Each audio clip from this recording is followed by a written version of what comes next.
Hi guys, magandang madaling araw sa inyo lahat. Time check guys, 1:30 AM in the morning. Bangon ako guys kasi ang lakas ng ulan sa amin. Ang lalaki na naman ng patak ng ulan. So titingnan natin kung baka magbaha na naman dito sa likod. Kaya yung mga aso, check ko.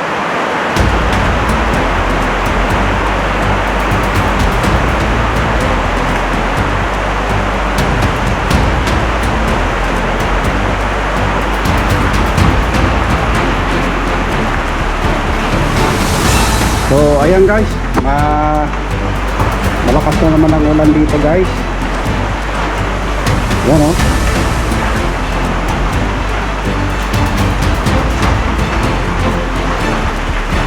Sana naman huminto na agad. Huwag na magtuloy-tuloy kasi baka bumaha na naman dito sa likod. Oh no!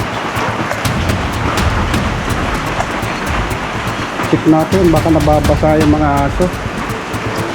Musta?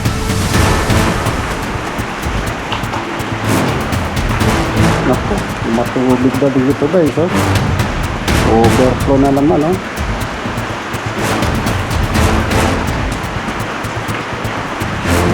Start na naman guys. Check natin ang ating mga alaga kung nababasa. Musta? Bon, musta? Ano? Babasa ka ba? Hindi naman. Dito lang, dapat may cover dito pala. Naandihan siya. Ito, kumusta kayo? Okay ba kayo lahat? Ha? Hindi ba basa flooring nyo? Ito tayo dito guys. Malakas naman ang ulan, no? Naku, basa ang flooring. Kawawa ang mga aso talaga pagkatagpulan. Buti si Yui, sarap buhay, oh. Oh, meron siyang ano.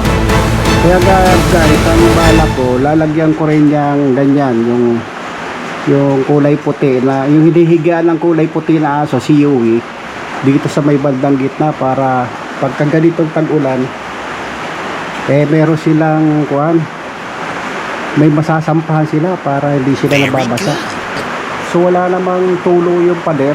Ayan guys, tayong babalik na at ang lakas na guys ng ulan, oh. Grabe.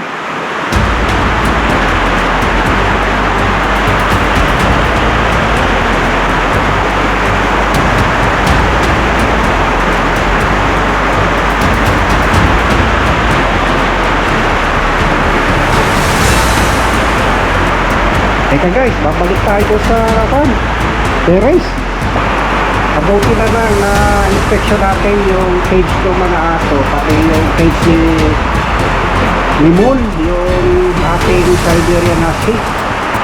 Naanggihan pala siya, so meron tayong bukas kasi mahirap magtrabaho pag gabi guys. Wala akong katulong, baka madulas na naman ako. Oh no! So, tomorrow lalagyan natin ng cover yung gilid niya para hindi naanggihan siya ng ulan,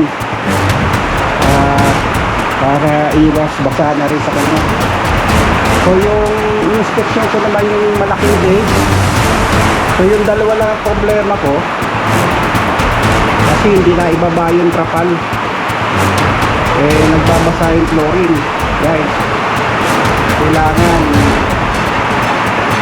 kasi kanina ang init naman, biglang ulan kaya napabalik ko ako guys, So yun guys, at siguro bukas pagdating ni Myra magpapatulong ako maibaba yung trapal. So hanggang dito na lang muna po at magandang madaling araw po sa inyo lahat. Paalam.